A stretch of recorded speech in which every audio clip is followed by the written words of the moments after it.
Hello everyone, मैं हूं CMSS पानी। आज हम डिस्कस करेंगे जो एडवाइजरी आया जीएसटी में 1 अक्टूबर 2022 में रिगार्डिंग ट्रांस 1 ट्रांस 2 फाइलिंग, वो बारे में डिस्कस करेंगे। उसका साथ सर्कुलर 180 का बारे में डिस्कस करेंगे। जो पहले आया था ये ट्रांस 1 ट्रांस 2 फाइलिंग का बारे में जो आया था वो बारे में भी डिस्कस करेंगे। पहले ये ट्रांस 1 ट्रांस 2 कौन फाइल करेगा? जो पहले फाइल नहीं किया है या जो टैक्स पेयर उसमें कुछ जो पहले फाइल किया था उसमें कुछ चेंजेस करना चाहते हैं, वो टैक्स पेयर ये फाइल करना है। जो टैक्स पेयर कुछ पहले जो फाइल किए थे ट्रांस 1 या ट्रांस 1 ट्रांस 2 फाइल किए थे उसमें चेंजेस करना चाहते हैं, उनको कंप्लीट फॉर्म फाइल करना है। उसका मतलब total data again total file करना पड़ेगा, डिफरेंशियल वैल्यू फाइल नहीं करना। उसका मतलब पहले हम इतना क्लेम कर लिए थे, बैलेंस इतना क्लेम करना है, सिर्फ बैलेंस अमाउंट फाइल करना, ऐसा नहीं है। अगर कोई पहले ट्रांस 1 ट्रांस 2 फाइल किए हैं, अभी रिवाइज करना चाहते हैं तो कंप्लीट फॉर्म अगेन फाइल करना है। ये जो टाइम पीरियड दिया गया है 2 महीने का दिया गया है, 1 अक्टूबर 2022 से 30 नवंबर 2022 तक दिया गया है। 2 महीने का टाइम दिया गया है। ये आपको जो फॉर्म फिलअप करना है ट्रांस 1 ट्रांस 2 और अपलोड भी डॉक्यूमेंट्स करना पड़ेगा। क्या अपलोड डॉक्यूमेंट्स करना पड़ेगा वो डिस्कस करेंगे। एक बार ये आप फॉर्म फाइल करने का बाद और ये चेंजेस नहीं हो सकता, इसलिए जो सबमिट बटन फाइल करने से प्रेस करने से पहले टोटल आप जो भी डाटा आप फाइल कर रहे हैं उसको वेरीफाई कीजिए, उसका बाद ही फाइल कीजिए, सबमिट कीजिए। सबमिट एक बार बटन आप प्रेस करने से ये जो फॉर्म हो जाएगा फ्रीज हो जाएगा, उसमें आप और कोई एडिट नहीं कर सकते। लेकिन जो भी आप सबमिट करने का बाद उसको फाइल भी कीजिए। आप जो जैसे DSC या EVC जैसे आप फाइल कर रहे हैं उसको फाइल कीजिए। अगर आप फाइल नहीं करेंगे, सिर्फ सबमिट करके अगर आप छोड़ देंगे तो उसको ट्रीट किया जाएगा जैसे वो फाइल नहीं किया गया है। एक बार ये फाइल करने का बाद ये फॉर्म और दोबारा फाइल नहीं कर सकते, क्योंकि आगे आपको और कोई ऑप्शन नहीं मिलेगा। इसीलिए ठीक से वो देख के ही फाइल कीजिए। अभी हम कैसे प्रोसीजर होगा नॉर्मल पहले हम डिस्कस करते हैं, उसके बाद हमारा जो एडवाइजरी है वो भी डिस्कस करेंगे। पहला है हमको अपलोड डॉक्यूमेंट्स करना पड़ेगा। ट्रांस 1 ट्रांस 2 फाइल करने का बाद डॉक्यूमेंट्स भी अपलोड करना पड़ेगा। अगर कोई सपोर्टिंग डॉक्यूमेंट्स है, ये जो हम फाइल किए हैं ट्रांजिशन फॉर्म, उसके लिए कोई अगर सपोर्टिंग डॉक्यूमेंट्स है वो भी आपको फाइल करना है। टोटल हम 4 फाइल कर सकते हैं, 4 PDF डॉक्यूमेंट फाइल कर सकते हैं। ईच का 5 MB उसका जो 5 MB कैपेसिटी का फाइल कर सकते हैं। लेकिन अब क्या क्या डॉक्यूमेंट, ये जो सपोर्टिंग डॉक्यूमेंट्स आप फाइल कर सकते हैं, फाइल करना है। इन एडिशन टू दैट जो डॉक्यूमेंट्स क्या क्या फाइल करना है, सर्कुलर 180 डेटेड 9 सितंबर 2022 में भी बताया गया है, वो भी अभी हम डिस्कस करेंगे। उसमें बताया गया annexure A PDF copy of annexure A on PDF copy of trans 3 जो टैक्स पेयर ये टेबल 7A ये GST ट्रांस 1 में जो 7A में जो फाइल किए हैं, डिटेल्स अगर कोई फाइल किए उनके लिए एप्लीकेबल होगा ट्रांस 3 ऑलरेडी सब फाइल कर चुके हैं क्योंकि उसका ड्यू डेट चला गया है। तो ये trans 3 PDF copy of trans 3 plus annexure A file करना पड़ेगा। ये जो अपलोड डॉक्यूमेंट्स में ये कहाँ पे बताया गया है, सर्कुलर नंबर 180। वो पहले सर्कुलर आया था, उसका बाद एडवाइजरी आया। तो अभी हम सर्कुलर भी देखेंगे। वो सर्कुलर में अभी हम सर्कुलर जाएंगे, सर्कुलर में देखेंगे वो कहाँ पे बताया गया। ये सर्कुलर 180 डेटेड 9 सितंबर 2022, ये आप CBIC वेबसाइट से डाउनलोड कर सकते हैं। इसमें बताया गया था आप कैसे ट्रांस 1 ट्रांस 2 फाइल करना है। इसका इंस्ट्रक्शन वो फाइल करने से पहले ये सर्कुलर को भी आप जाइए, उसका ये पढ़िए सर्कुलर को, क्योंकि उसका भी इंस्ट्रक्शन है इसमें, ये जो ट्रांस 1 ट्रांस 2 फाइल करने के लिए। अभी हम जाते हैं इसका 4.2। इसमें ये जो 4.2 में ये सर्कुलर 180 में बताया गया, the applicant shall at the time of filing और रिवाइजिंग द डिक्लेरेशन, अगर जो पहले फाइल किए थे रिवाइज कर रहे, in form GST trans 1 trans 2 also upload on the common portal PDF copy of a declaration in the format given in annexure A of the circular. ये circular में annexure है, एनेक्स्चर A का details दिया गया है क्या क्या आपको फाइल करना है। और जो अगर कोई 7 है, the applicant claiming credit in table 7 of form GST tran 1 on the basis of credit transfer document shall also upload in the common portal PDF copy of trans 3। तो जो हम जो अपलोड डॉक्यूमेंट्स करेंगे वो टाइम में ये annexure है, अगर जिसको एप्लीकेबल है ये PDF कॉपी ऑफ ट्रांस 3 भी करना पड़ेगा। तो ये कंपलसरी है आज पर ये सर्कुलर। तो ये सर्कुलर को भी पहले फाइल करने से पहले इसको भी पढ़िए एक बार। उसका साथ ये जो अनेक्सर A कहाँ पे है वो पहले मैं दिखाता हूँ। ये सर्कुलर में यही अनेक्सर है, अनेक्सर ए टू सर्कुलर 180। तो ये सर्कुलर में है, ये आप डाउनलोड ये कर सकते हैं CBIC वेबसाइट से। तो ये जो इसमें पार्ट है, पार्ट भी है, ये नॉर्मल इन्फॉर्मेशन पूछ रहा है, ये इसको फिलअप करके उसका PDF डिटेल्स भी हमको फाइल करना पड़ेगा। और उसका साथ ये भी बताया गया है, ये जो आप जब एक बार फाइल ट्रान 1 ट्रान 2 कर देंगे, उसके बाद ये जुरिडिक्शनल ऑफिसर को डिटेल देना है, क्या देना है इसमें बताया गया है। अभी हम वो भी देखते हैं। ये सर्कुलर 180 में द एप्लीकेंट क्या क्या आपको देना पड़ेगा, जुरिडिक्शनल ऑफिसर को डिटेल भी देना पड़ेगा वेरिफिकेशन के लिए। वो क्या है वो बताया गया है। The applicant shall download a copy of the tran 1 tran 2 file in the common portal and submit a self certified copy. आप ट्रान 1 ट्रान 2 फाइल करने के बाद उसको डाउनलोड कीजिए ये GST वेबसाइट से, उसको सेल्फ सर्टिफाई करके ट्रान 1 ट्रान 2 दीजिए, प्लस अनेक्सचर ए, अभी जो हम डिस्कस किए थे अनेक्सचर ए, प्लस जिसको अप्लीकेबल है ट्रांस 3। तो क्या क्या देना है, ये जो certified copy of tran 1 tran 2 self certified copy download करके self certified copy of tran 1 tran 2 annexure A and copy of trans 3 जिसको अप्लीकेबल है ट्रांस 3, उसको किसको देना है, जुरिडिक्शनल टैक्स ऑफिसर को विदिन 7 डेज में देना है। तो ये सिर्फ फाइल करने से नहीं चलेगा, फाइल करने का बाद भी उसका जो प्रोसीजर है आपको ये सेल्फ सर्टिफाइड कॉपी देना पड़ेगा ट्रान 1 ट्रान 2 एंड अनेक्सचर ए एंड ये ट्रांस 3। अभी जो अनेक्सचर ए जो बताया गया है सर्कुलर 180 में, तो ये टोटल डॉक्यूमेंट भी जुरिडिक्शनल ऑफिसर को देना पड़ेगा विदिन 7 डेज ऑफ फाइलिंग। तो ये जब आप जुरिडिक्शनल ऑफिसर को ये देंगे, उसका बाद प्रोसीजर क्या रहेगा ना, जुरिडिक्शनल ऑफिसर उसको वेरीफाई करेंगे।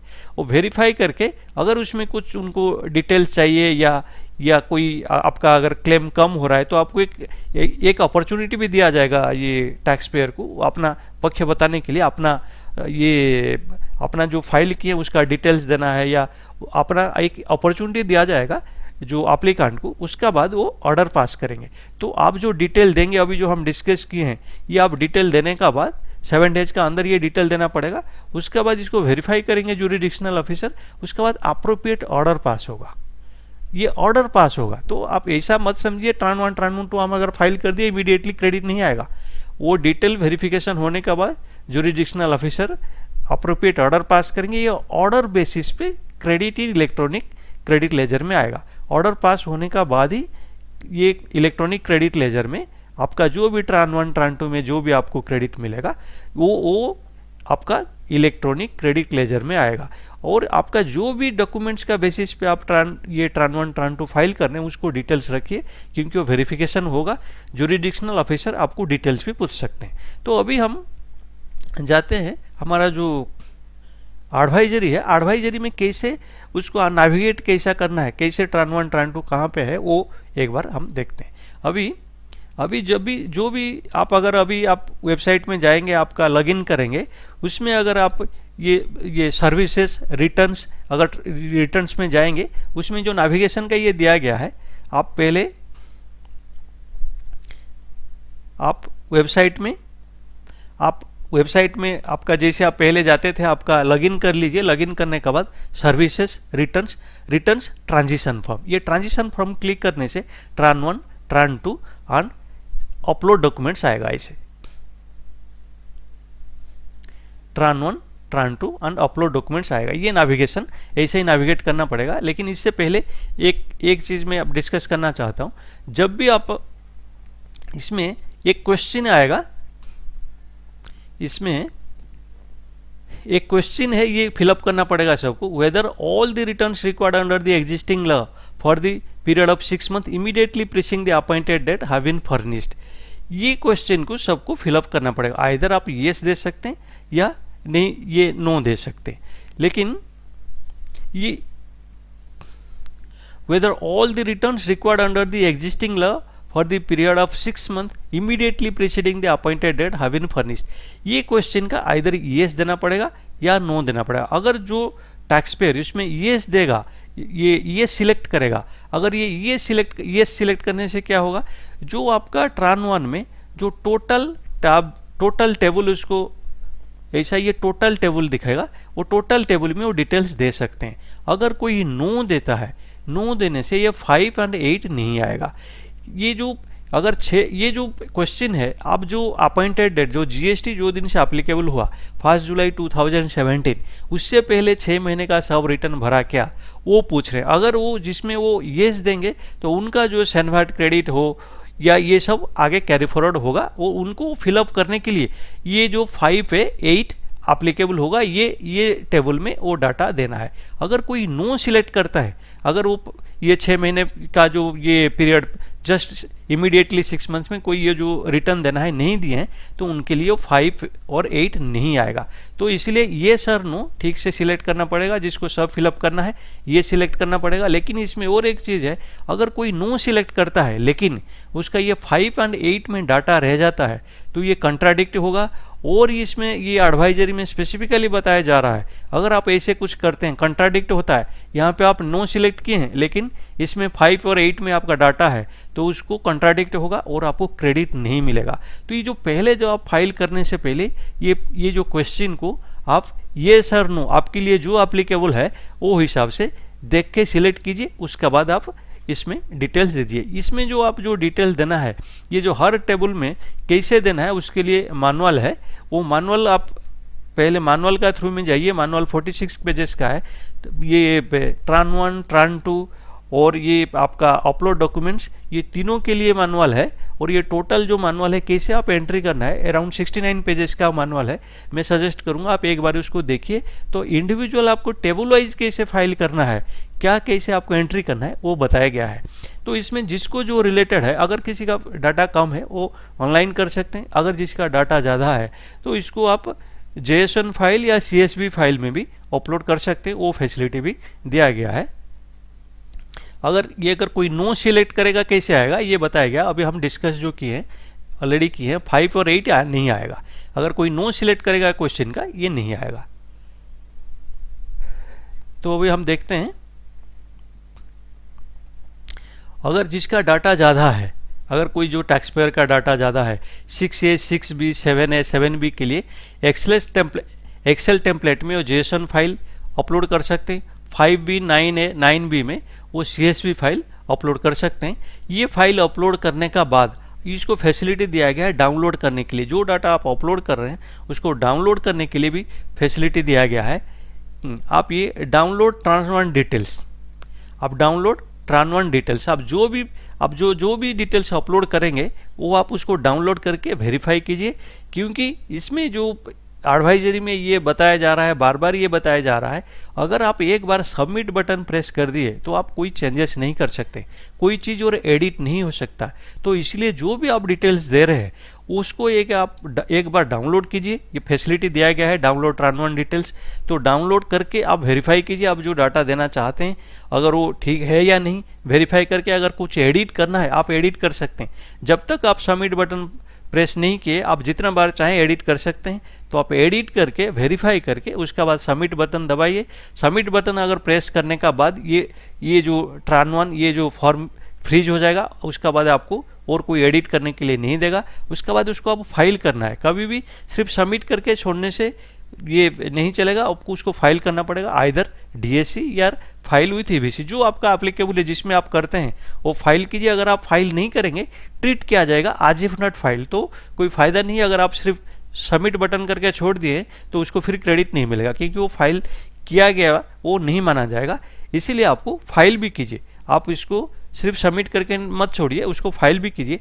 कैसे इंडिविजुअली कैसे आप हर टेबल में कैसे एंट्री करना है वो मैनुअल है, ये मैनुअल आप डाउनलोड कर सकते हैं। इसमें ये बताया गया है। आप ये जो एडवाइजरी GST वेबसाइट से डाउनलोड कीजिए। इसमें से मैनुअल ट्यूटोरियल दिया गया है, उसको डाउनलोड करके उसको एक बार पढ़िए। उसका बाद ही आप ट्रान1 को ये फिलअप करना है या ट्रान2 को फिलअप करने के लिए आप फिलअप कीजिए, उसको फाइल कीजिए। और उसका साथ आप सर्कुलर 180 को भी एक बार डाउनलोड कीजिए, क्योंकि उसमें भी अनेक्स्चर है, उसमें भी इंस्ट्रक्शन है, क्या क्या इंस्ट्रक्शन जिसमें आप ट्रान1 ट्रान2 कैसे फाइल करना है। तो ये दोनों को आपको देखना पड़ेगा, प्लस आपको ये मैनुअल देख के ही फाइल कीजिए। अभी हम ट्रान2 देखेंगे। ट्रान2 का भी वही सेम मेथड है, सेम जो जिसे ट्रान1 करते हैं ऐसा भी उसका उसका नेविगेशन वैसा है, क्योंकि सर्विसेज रिटर्न ट्रांजिशन फॉर्म में 3 दिखा रहा है, ट्रान1 ट्रान2 एंड अपलोड डॉक्यूमेंट्स। तो ये आप ट्रान 1 में आए, पहले ट्रान 1, ट्रान 2, ट्रान 1 आप फाइल किए, उसके बाद ट्रान 2 फाइल कीजिए। जिसको ट्रान 2 अप्लीकेबल नहीं है उसको छोड़ दीजिए, लेकिन जिसको ट्रान 2 फाइल करना है उसको ट्रान 1 फाइल करना पड़ेगा। पहले ट्रान 1 पहले फाइल कीजिए, फिर ट्रान 2 कीजिए। जिसको ट्रान 2 अप्लीकेबल नहीं है तो उसको इग्नोर कीजिए। तो अगर ट्रान 2 में भी आपका जो भी स्टॉक का डिटेल्स जो भी आपको देना है आप दीजिए, ये जो टेबल 4 और 5 में दीजिए। अगर डाटा कम है तो आप ऑनलाइन कर सकते हैं, अगर आप डाटा ज़्यादा है तो आप उसको भी आप जेएसएन फाइल क्रिएट करके आप उसको फाइल कर सकते हैं। उसमें भी फैसिलिटी दिया गया है। एक्सेल टेम्पलेट में जेएसएन फाइल आप अपलोड कीजिए, फिर ये जो अपलोड आप करते हैं उसको आप उसको डाउनलोड कीजिए। डाउनलोड ट्रान 2 डिटेल्स, आप जो भी फाइल कर रहे हैं उसमें फैसिलिटी दिया गया, आप डाउनलोड कीजिए। डाउनलोड करके वेरीफाई कीजिए आप जो क्या फाइल करना चाहते हैं, आपका डाटा सब सही है क्या। उसका बाद आपको सबमिट करना है, क्योंकि सबमिट करने का बाद ये आप और एडिट नहीं कर सकते। बिफोर सबमिशन आप कितना बार एडिट करना चाहते हैं कर सकते हैं। ये जो डिटेल आप फाइल करने का बाद, ये सबमिट करने का बाद आप उसको फाइल कर दीजिए। और इसके लिए भी ट्यूटोरियल है, आप हर ये ट्रान 1, ट्रान 2 और अपलोड डॉक्यूमेंट्स के लिए भी ट्यूटोरियल है। अपलोड नेक्स्ट आएगा, ट्रान 1, ट्रान 2 आप फाइल किए, then upload documents. Upload documents में आपको क्या करना है, जो अगर कोई सपोर्टिंग डॉक्यूमेंट आप देना चाहते हैं, सेपरेट फैसिलिटी दिया गया है। कोई सपोर्टिंग डॉक्यूमेंट आपको देना है, ये जीएसटी ट्रांजिशन के लिए अगर आप ये देना चाहते हैं, इसमें आप अपलोड कर सकते हैं। इसमें मैक्सिमम 4 फाइल्स कर सकते हैं आप अपलोड, 5 MB ईच उसका कैपेसिटी है। पीडीएफ, ओनली पीडीएफ फाइल इसमें अपलोड होगा। और हम जो डिस्कस किए थे, जो हमारा 180, ये सर्कुलर 180 में जो बताया गया अनेक्स्चर ए, और जिसको एप्लीकेबल है ट्रांस 3, वो भी अपलोड करना है, क्योंकि वो एज पर सर्कुलर 180 वो भी अपलोड करना है। प्लस आपका अगर कोई डिटेल्स देना है, कोई ये जो कोई सपोर्टिंग डिटेल देना है, जो आप जीएसटीआर 1 या ये ट्रान 1 और ट्रान 2 जो फाइल कर रहे हैं उसके लिए अगर कोई सपोर्टिंग डॉक्यूमेंट देना है उसको भी आप इसमें अपलोड कीजिए।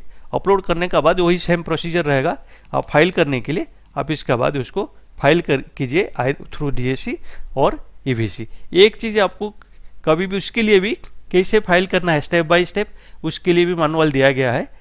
वो भी अब मैं आपको सजेस्ट करूँगा, आप ये जो 3 जो मैनुअल है, ये 3 मैनुअल है, ट्रान 1, ट्रान 2 और अपलोड डॉक्यूमेंट्स, ये तीनों आप डाउनलोड कीजिए। ये आप जो एडवाइजरी अभी जो हम ये जो डिस्कस कर रहे हैं, ये एडवाइजरी आप जीएसटी वेबसाइट से डाउनलोड कीजिए। और इसमें से ये टोटल आपका डाउनलोड कीजिए, ये जो मैनुअल डाउनलोड कीजिए और सर्कुलर 180 डाउनलोड कीजिए। वो भी सीबीआईसी वेबसाइट से आप डाउनलोड कर सकते। एक बार स्टडी करके फिर जाके आप उसको फाइल कीजिए, ट्रान 1, ट्रान 2 फाइल कीजिए और अपलोड भी डॉक्यूमेंट कीजिए। लेकिन क्योंकि इसमें अगर एक बार गलती हो गया, आगे और कोई प्रोविज़न नहीं है, आप और आगे फाइल नहीं कर सकते, इसीलिए वेरीफाई करके ही आप फाइल कीजिए। ये नोटसेल में हम डिस्कस किए कैसे अभी जो आज पर जो एडवाइजरी आया है कैसे हम फाइल करेंगे, और सर्कुलर 180 भी डिस्कस किए। और सर्कुलर आप जो फाइल कर रहे हैं सर्कुलर 180 भी उसको कंसिडर कीजिए, उसके बाद फाइल कीजिए। अगर मेरा वीडियो आपको पसंद आया तो वीडियो को लाइक कीजिए, शेयर कीजिए और मेरा चैनल को सब्सक्राइब कीजिए। Thank you.